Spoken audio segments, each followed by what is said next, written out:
तो स्वागत है आप सभी का स्टडी सर्विस के इस ऑनलाइन प्लेटफॉर्म पे। दीक्षा रंधामा, वेरी गुड इवनिंग। तो चलिए आज के इस सेशन को जो हम स्टार्ट करते हैं।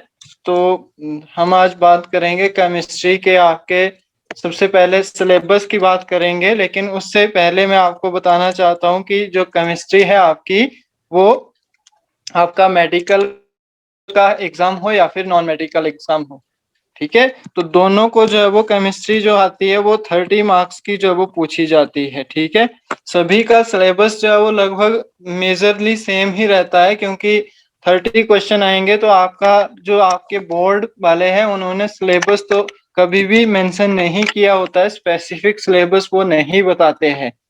अकॉर्डिंग टू जैसे सिलेबस है वो बोलते हैं कि आपका 10th लेवल तक एनसीईआरटी जो है वो आएगी, लेकिन हम जो डिस्कस करेंगे वो काफी एनालाइज किया हुआ, लगभग 3 सालों से मैं कंटिन्यू जो है वो इसी एग्जाम की जो है वो प्रिपरेशन करवा रहा हूँ। तो एनालाइज करके मैंने एनसीईआरटी प्लस जितने भी आपके कॉम्पिटिटिव एग्जाम में क्वेश्चन आए हुए हैं और साथ में जो टॉपिक जहां से क्वेश्चन आए हुए हैं वो सारी चीजें एनालाइज करके आज मैं आपको पूरा सिलेबस जो है वो बताऊंगा। उसमें मैंने सिलेबस को जो है वो 3 कैटेगराइज में जो है वो डिस्ट्रीब्यूट किया हुआ है। सबसे पहले हम बात करेंगे जिसकी क्लासेस आपकी होंगी, जो आपकी क्लासेस में कंडक्ट कराऊंगा वो चीजें होंगी। सेकंड, आपके पास जो छोटे छोटे टॉपिक है, शॉर्ट टॉपिक जिसको हम बोल देते हैं, उसकी बात हम करेंगे। शॉर्ट टॉपिक में आपके पास छोटी छोटी चीजें आएंगी कि जैसे आपका इलेक्ट्रोकेमिस्ट्री हो गया, थर्मोडायनेमिक्स हो गया, फाइबर हो गया, प्लास्टिक हो गया, इन सभी चीजों के ऊपर किस तरह से हम बात करेंगे। और थर्ड आपके पास आती है आपका लर्न वर्क। तो ये चीजें आपके लिए 3 टाइप में मैंने इसको डिस्ट्रीब्यूट किया है, और कौन कौन से टॉपिक आपके एग्जामिनेशन पॉइंट ऑफ व्यू से इंपॉर्टेंट है वो भी हम जो है वो डिस्कस करेंगे। क्लियर है सभी को इतना? Yes sir. और साथ में आपने ये क्या करना है कि फेसबुक या फिर आपका टेलीग्राम का जो ऑफिशियल ग्रुप है उसको भी ज्वाइन कर लेना है। और मैम जो न्यू स्टूडेंट है उन्होंने मैम को मैसेज करना है कि हमें जो है वो ग्रुप में ऐड किया जाए जहां पे मॉक टेस्ट किए कंडक्ट करवाए जाते हैं। ठीक है, और जिनका मेडिकल है वो मेडिकल वाला ग्रुप भी ज्वाइन कर लें। डन है सभी को? Yes sir. ओके।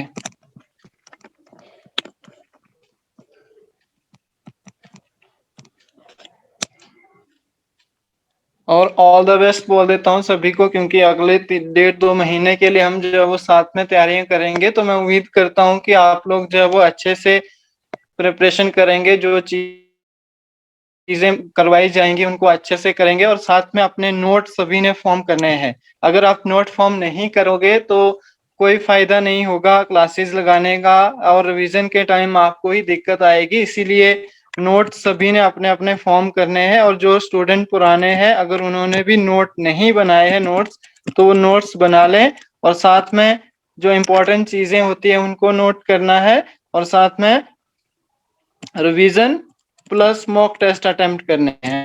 एमसीक्यू जितने आप अटेम्प्ट करोगे उतना आपके लिए फायदा होगा।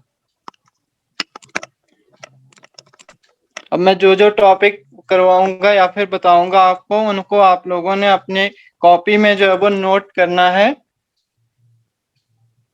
अब सबसे पहले रसायन विज्ञान केमिस्ट्री आप सभी को पता है, तो इसमें कौन कौन से इम्पोर्टेंट आपके कंटेंट आता है, कौन कौन से टॉपिक हम डिस्कस करने वाले हैं।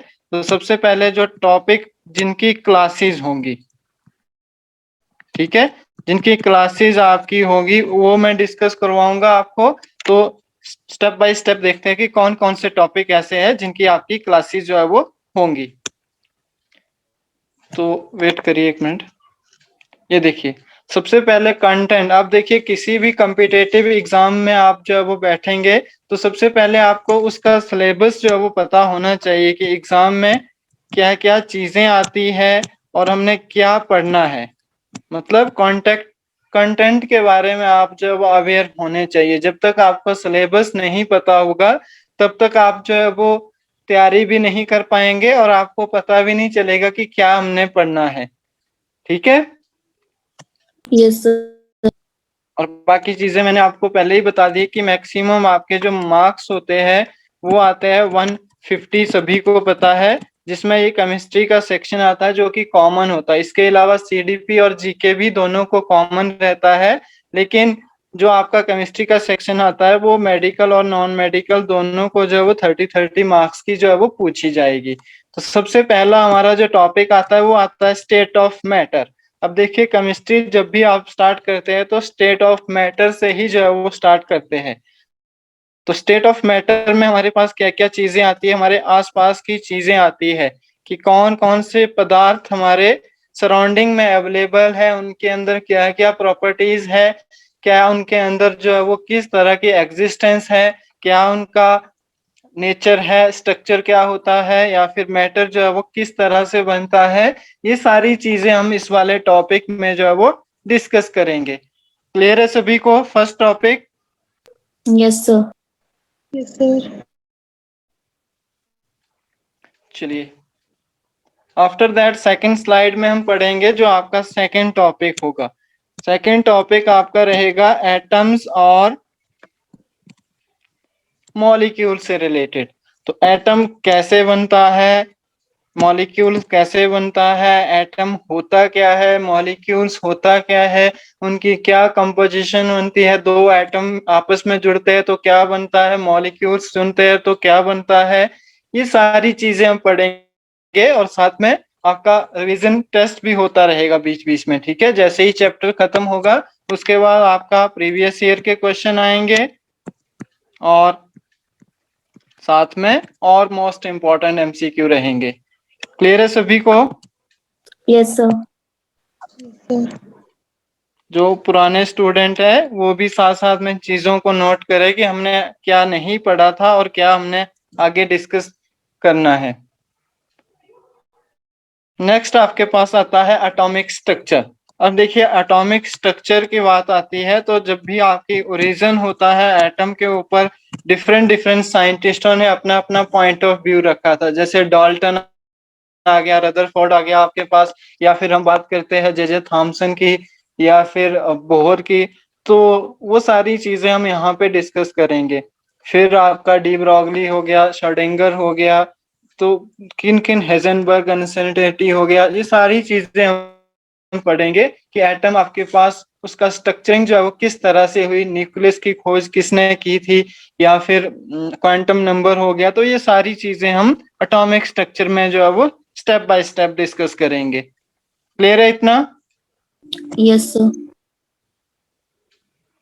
आफ्टर दैट थर्ड टॉपिक आता है हम आपका बॉन्डिंग एंड केमिकल रिएक्शन। ये सारे आपके लेक्चर कंडक्ट करवाए जाएंगे, ठीक है। बॉन्डिंग के ऊपर बात करेंगे कि बॉन्ड बनता है तो कैसे बनता है। आपके बॉन्ड होते हैं, आयनिक बॉन्ड हो गया, या फिर कोवलेंट बॉन्ड हो गया, या फिर इलेक्ट्रोवेलेंट बॉन्ड होता है, या फिर हम बोल सकते हैं हाइड्रोजन बॉन्ड हो गया, वंडरवाल हो गया। तो वो सारे के सारे हम सीखेंगे इस वाले चैप्टर के अंदर, और उनके रिएक्शन के बारे में भी पढ़ेंगे। पर हम पढ़ेंगे उतना डिटेल नहीं जाएंगे। मैंने पहले बताया कि 10th स्टैंडर्ड तक रहता है आपका, और साथ में आपने एनसीईआरटी अगर आपके पास अवेलेबल है 9th और 10th क्लास की, उनको जरूर पढ़े। और उनके अंदर जो जो छोटे छोटे क्वेश्चन दिए होते हैं, जैसे इवेपोरेशन है उसके अंदर कौन कौन सी प्रोसेस होती है, या फिर टेंडल इफेक्ट है तो वो किसने दिया था, या फिर क्या किस तरह की उनकी कंपोजिशन होती है, उसके अंदर एनसीईआरटी के अंदर बहुत अच्छे अच्छे आपको एग्जाम्पल जो है वो देखने को मिल जाएंगे। क्लियर है इतना? Yes sir.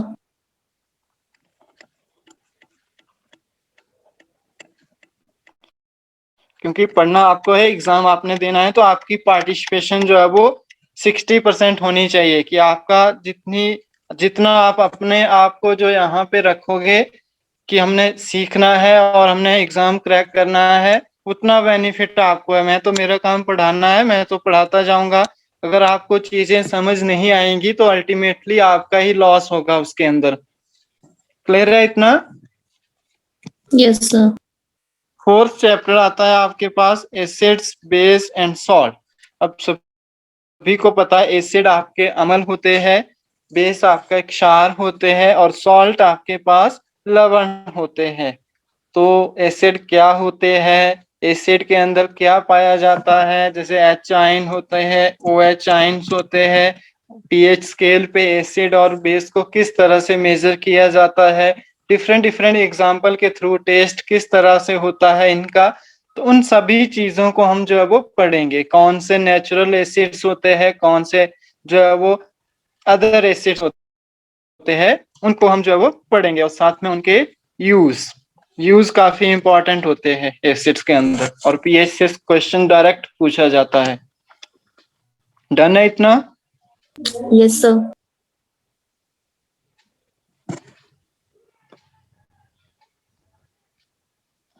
ओके, चलिए नेक्स्ट टॉपिक जो है वो नोट करेंगे सभी। Metals, non metals and metalloids. अब देखिए, मेटल आपकी डेली लाइफ का यूज होने वाला एक एलिमेंट्स है।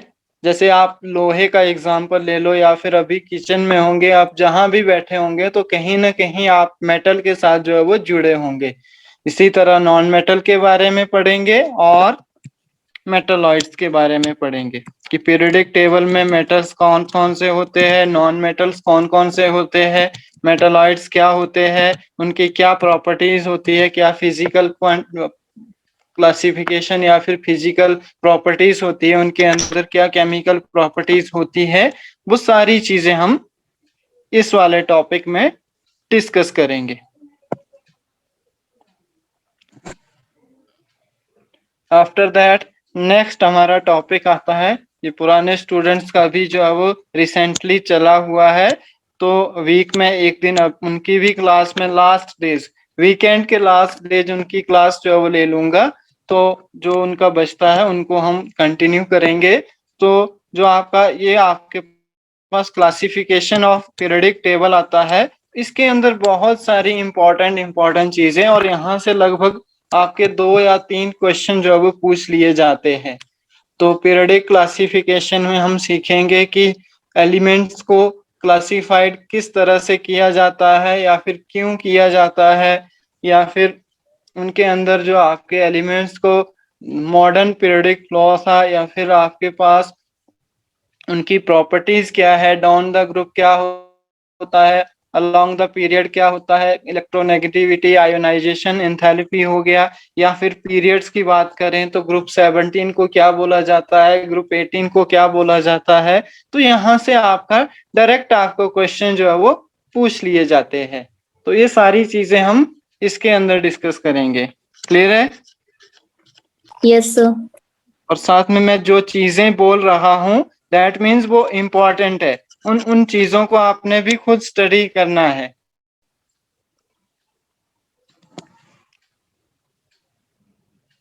नेक्स्ट हम डिस्कस करेंगे hydrogen and its compound. Note कर लें, काफी इंपॉर्टेंट टॉपिक है ये भी। तो पहले तो हाइड्रोजन क्या है, इसकी कंपोजिशन क्या है, तो ज्यादातर आप देखेंगे कि H2 की फॉर्म में जो वो एग्जिस्ट करता है।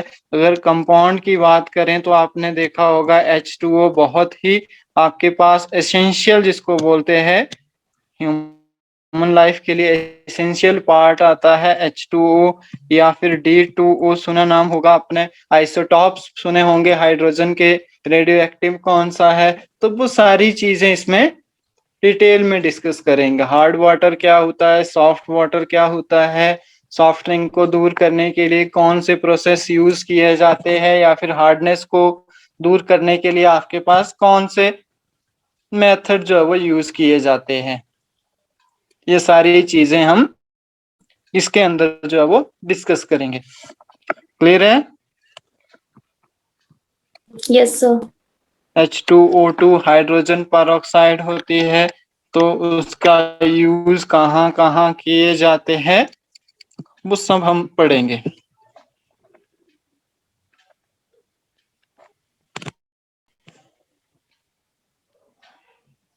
आफ्टर दैट ये टॉपिक भी बच रहा है पुराने स्टूडेंट्स का, तो ये भी मैं जल्दी जो है वो स्टार्ट कर दूंगा। तो कार्बन एंड इट्स कंपाउंड, तो इनको भी हम पढ़ेंगे कि कार्बन जो है वो ऑर्गेनिक कंपाउंड जो है वो बनते हैं, तो कैसे बनते हैं, उनके अंदर कौन कौन सी चीजें डिस्कस किया जाता है। और बात करें कैटिनेशन की, कई बार क्वेश्चन आ चुका है कैटिनेशन के ऊपर कि कार्बन के अंदर एक स्पेशल प्रॉपर्टी होती है कैटिनेशन की। कैटिनेशन क्या होती है? कैटिनेशन आप सभी को पता है कि कैटिनेशन एक सेल्फ लिंकेज प्रॉपर्टीज होती है, जो कि कार्बन को अनदर कार्बन के साथ इस तरह से जो है वो जोड़ के रखती है। तो इसी सेल्फ लिंकेज प्रॉपर्टीज को जो है वो कैटिनेशन बोला जाता है। क्लियर है? Yes.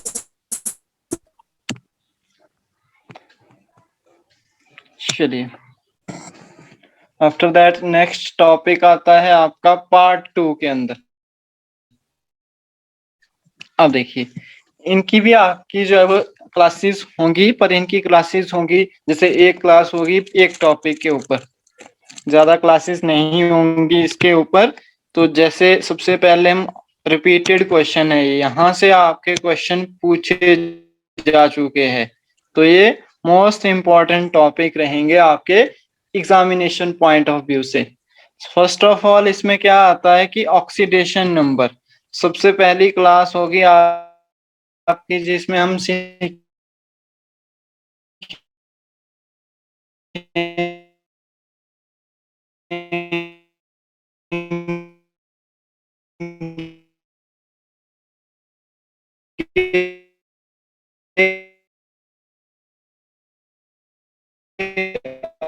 ऑक्सीडेशन देखेंगे।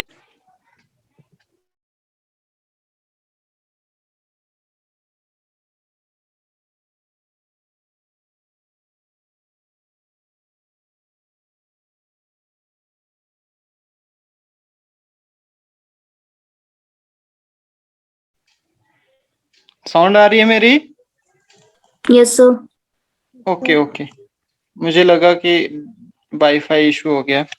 तो देखिए यहाँ पे मैंने बोल रहा था आपको कि इन छोटे छोटे टॉपिक का इम्पोर्टेंस आपका जब आप कमीशन टेट के बाद जब आप कमीशन में बैठेंगे वहां के लिए भी आपके पास ये तैयारी हो जाएगी। डायरेक्ट क्वेश्चन पूछे जाते हैं और मोस्ट इम्पॉर्टेंट टॉपिक है ये। यहाँ से आपको डायरेक्ट क्वेश्चन देखने को मिलेंगे। आपका फॉसिल्स एंड फ्यूल हो गया, पॉलीमर्स हो गया, एनवायरमेंट केमिस्ट्री हो गया, कन्वेंशन हो गया। तो यहाँ से आपको डायरेक्ट क्वेश्चन आता है और बहुत इजी टॉपिक है। तो इनको हम एक एक क्लास में जो है वो कवर करते जाएंगे। डन है इतना? Yes, sir. देखिए, एक आपको प्रॉपर आइडिया मिल जाएगा कि क्या चीजें हमने पढ़नी है। और जो जो मैंने टॉपिक बताए यहाँ से आपका जो प्रॉपर स्टडी होगी और एमसीक्यू होंगे वो आपने स्टडी करके जाने हैं। और प्रीवियस ईयर के जो क्वेश्चन पेपर है उनको जरूर देखना है। अगर किसी के पास अवेलेबल नहीं है तो वो मेरे साथ कांटेक्ट करे, मैं उनको जो है वो प्रोवाइड करवा दूंगा और साथ में उनको मैं डिस्कस भी करवाऊंगा। बट वो नियर बाई एग्जाम आपके डिस्कस होंगे, क्योंकि अभी क्लासेस का शेड्यूल है तो उसी तरीके से सारी चीजें जो है वो मेंटेन होके चलती है। क्लियर है इतना? Yes, sir. आफ्टर दैट देखिए, रेडियो एक्टिविटी बहुत ही इंपॉर्टेंट टॉपिक है। कई बार यूनिट पूछ लिया जाता है, कई बार एलिमेंट्स पूछ लिया जाता है। मोल का कंसेप्ट डायरेक्ट आपका वोगैद्रो नंबर का जो 6.022 इंटू 10⁻23 वैल्यू पूछ ली जाती है, या फिर आपको एलिमेंट्स दिया जाता है, उसका आपने उसमें mole number of mole find out कैसे करते हैं उनको हम सीखेंगे। क्लियर है? Yes, sir. After that fibre. अब देखिए, जो पुराने स्टूडेंट हैं उनको बता देता हूँ, जिन्होंने क्लासेस नहीं लगाई है वो दोबारा लगा सकता है। आपके लिए बेनिफिट है, आपको रिवीजन साथ में मिल रही है, तो आप उसका जो है वो बेनिफिट यूज उठा सकते हैं। तो प्लास्टिक के बारे में पढ़ेंगे, फाइबर के बारे में पढ़ेंगे। फिर हाइब्रिडाइजेशन के ऊपर एक आपका लेक्चर कंडक्ट किया जाएगा कि हाइब्रिडाइजेशन क्या होती है और कौन सी हाइब्रिडाइजेशन के लिए क्या शेप आती है, क्या जियोमेट्री आती है। और रूल भी समझाऊंगा। एक बहुत अच्छा सा रूल है जिससे आपको इतना समझ आ जाएगा कि डायरेक्ट आप जो है वो मॉलिक्यूल्स को, जो भी आपको कंपाउंड दे रखा होगा, उसको आप देख के सीधा बता देंगे कि भाई इसके लिए जो है वो ये हाइब्रिडाइजेशन आएगी। और एंजाइम और कैटालिस्ट जो है वो ये भी इम्पोर्टेंट टॉपिक आते हैं इसी के ही अंदर। क्लियर है? Yes, sir.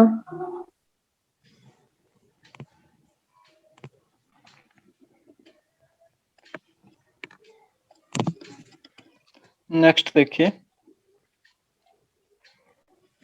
कुछ एक और टॉपिक है जहां से डायरेक्ट क्वेश्चन पूछा जा चुका है।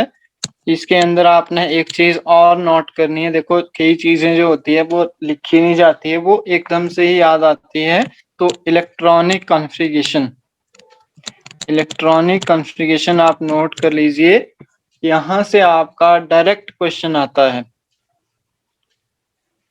देखिए, बेसिक्स ऑफ थर्मोडायनेमिक्स।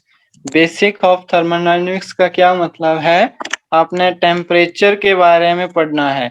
ठीक है, टेम्परेचर में आपके पास रिलेशन क्या होता है, केल्विन के अंदर क्या होता है, सेल्सियस के अंदर क्या होता है, फ़ारेनहाइट के अंदर जो है वो किस तरह से रिलेशन आता है। और दूसरी चीज आपने पढ़नी है सिस्टम और सराउंडिंग।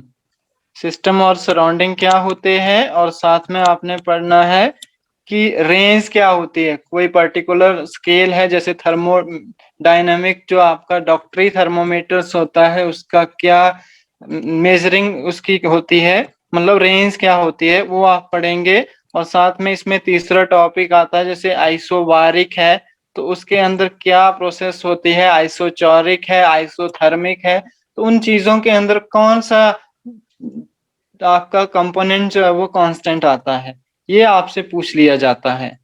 क्लियर है इतना? Yes, sir. अब विटामिन्स की बात आती है तो विटामिन्स आप सभी जानते हैं हमारे लिए कितना एसेंशियल है, और इसके ऊपर मैंने एक क्लास भी ली थी। और विटामिन्स आपके कौन से, जो आपके वाटर सॉल्युबल होते हैं, कौन से फैट सॉल्युबल्स होते हैं, उनके अनदर नेम क्या होते हैं, कौन सी चीज में कौन सा विटामिन्स पाया जाता है, इस तरह के क्वेश्चन इंपॉर्टेंट रहते हैं। ठीक है, तो इसके लिए एक ट्रिक भी आता है कि रथ एक टॉफी है, तो उस तरह से आप उसको जो है वो लर्न अप कर सकते हैं। ठीक है, Yes, sir. अब देखिए थर्ड आता है आपके इसके अंदर केमिकल नेम। अब देखिए, केमिकल्स नेम के अंदर जब चीजें एक्सप्लेन की जाती है तो इसमें क्या क्या हम डिस्कस करते हैं। जैसे कंपाउंड दे दिया जाएगा आपको NaCl, मान लो यही आपको कंपाउंड दे दिया, इसका अनदर नेम, तो कॉस्टिक सोडा हो गया या फिर सोडियम हाइड्रोक्लोराइड, तो केमिकल नेम क्या है इसका, वो पूछ लिया जाता है। वैलेंसी किसी पर्टिकुलर आपको, जैसे मैग्नीज दे दिया मान लो या फिर आयरन दे दिया, तो उसके ऊपर कौन सी वैलेंसी जो है वो क्या करती है, एग्जिस्ट करती है, वो पूछ लिया जाता है। या फिर क्वेश्चन आ जाता है IUPAC नेमिंग पूछ ली जाती है, कोई आपको रिएक्शन दिया जाता है और उसमें आपसे नेमिंग पूछ लेता है। क्लियर है? Yes, sir. और ऑर्गेनिक कंपाउंड में आप सभी को पता बाय नेम रिएक्शन आ जाता है, कई बार आपको नेमिंग आ जाती है, कई बार इस तरह का क्वेश्चन आ जाता है कि अल्कोहल के अंदर एसिड ऐड हो जाए तो क्या बनता है, या फिर आपको फंक्शनल ग्रुप दिया जाता है, तो फंक्शनल ग्रुप में आपने देखना होता है कि कौन सा ये फंक्शनल ग्रुप जो है वो लगा हुआ है। क्लियर है इतना? Yes, sir. तो ये चीजें इंपॉर्टेंट रहती है आपके एग्जामिनेशन पॉइंट ऑफ व्यू से। अब कुछ चीजें आपकी लर्न करने वाली होती है। लर्न करने वाली कौन कौन सी चीजें आती है, उनको आप लोगों ने नोट करना है। सबसे इम्पोर्टेंट और मोस्टली आपका क्वेश्चन आता है रिएक्टिविटी सीरीज। नोट कर लीजिए, रिएक्टिविटी सीरीज से आपको लर्न टॉपिक है आपके मेटल्स और नॉन मेटल से ज्यादातर आपको लर्न वर्क रहेगा, या फिर एसिड्स और बेस से, मेटल्स और नॉन मेटल से। तो reactivity series, first of all आप रिएक्टिविटी सीरीज लिख लीजिए। फिर आपके पास एलॉयज, एलॉयज आते हैं। फिर आपके पास आ जाता है इसके अंदर मिनरल्स। फिर आते हैं आपके पास, क्या बोलते हैं उनको, कॉइन। अब देखिए दिमाग में नहीं आएगा इस टाइम। मिनरल्स हो गए, अलॉयस हो गए। और चलिए उस टाइम बता। ओर्स, हाँ वेरी गुड। और से क्वेश्चन आता है, तो ये चीजें आपने नोट करनी है। आफ्टर दैट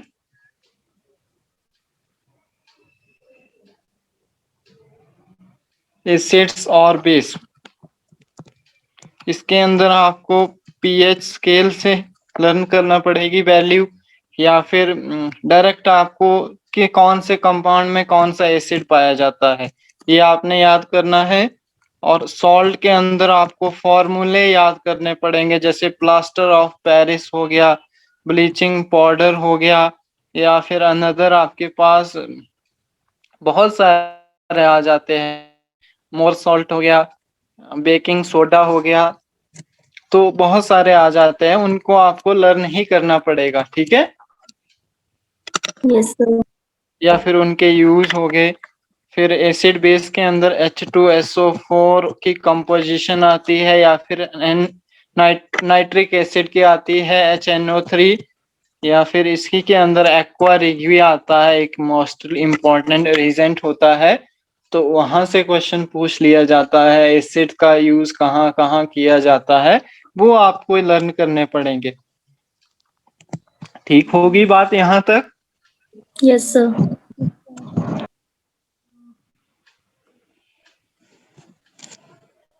इसके बाद कुछ चीजें और आती है, जैसे आपने मेल्टिंग पॉइंट या फिर बॉइलिंग पॉइंट पूछ लिया जाता है, वैसे रियरली आता है।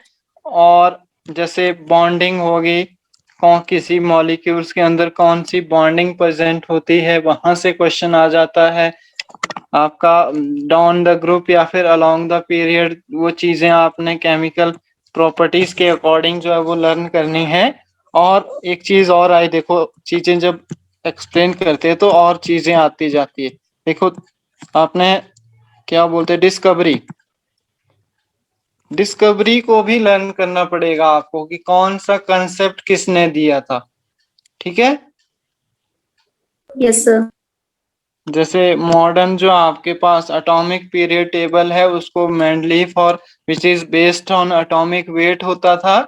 और सेकेंडली जो जो आपका मॉडर्न वाला आता है वो दिया था मोसले ने, तो वो आपका नंबर ऑफ न्यूट्रॉन मतलब एटॉमिक नंबर के ऊपर बेस्ड था। तो पिछला वाला एटॉमिक वेट के ऊपर बेस्ड था। तो पूछ लिया जाता है डायरेक्ट कि क्या किसने बोला था, कि आपका बोहर ने क्या बोला था। जैसे आपका जो रदरफोर्ड था या फिर जे थॉमसन था, उन्होंने बोला था जैसे कि आपका जो सीड जो आपका खरबूजा होता है उसके ऊपर सीड और जो खाने वाला भाग था उसको एक्सप्लेन किया था उन्होंने। या फिर जो आपका रदरफोर्ड था, उन्होंने न्यूक्लियस को खोज किया था। तो वहां से डायरेक्ट डायरेक्ट क्वेश्चन जो है वो आपसे पूछ लिए जाते हैं। क्लियर है इतना? Yes sir. तो इन चीजों को आपने अच्छे से तैयार करना है, क्योंकि काफी इंपॉर्टेंट चीजें हैं ये, और यहीं से आपका क्वेश्चन आते हैं। अगर आपको देखना होगा तो प्रीवियस ईयर आप उठा के देख सकते हैं।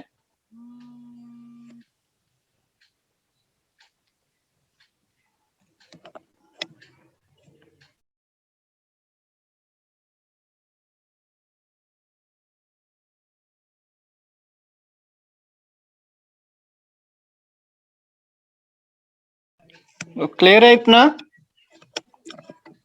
Yes sir. वेट करेंगे 1 मिनट।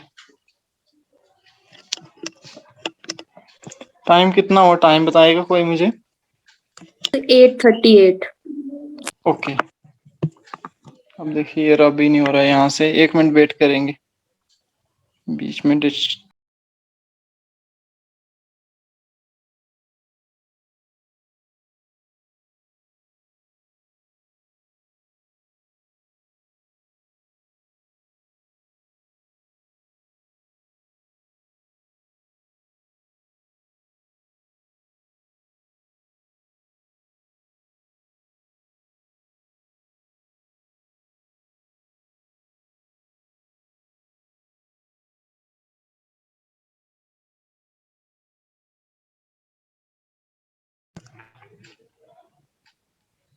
वेट करिए थोड़ा सा, क्योंकि ये टब नहीं हो रहा है, वहां से ही करना पड़ेगा। बीच में कॉल आ गई थी जिसकी वजह से इशू हो गया।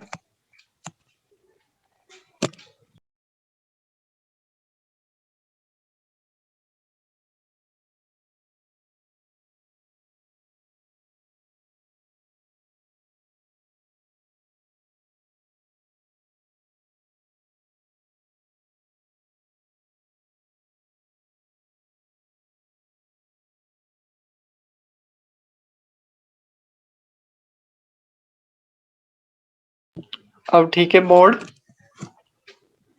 Yes, sir. ओके।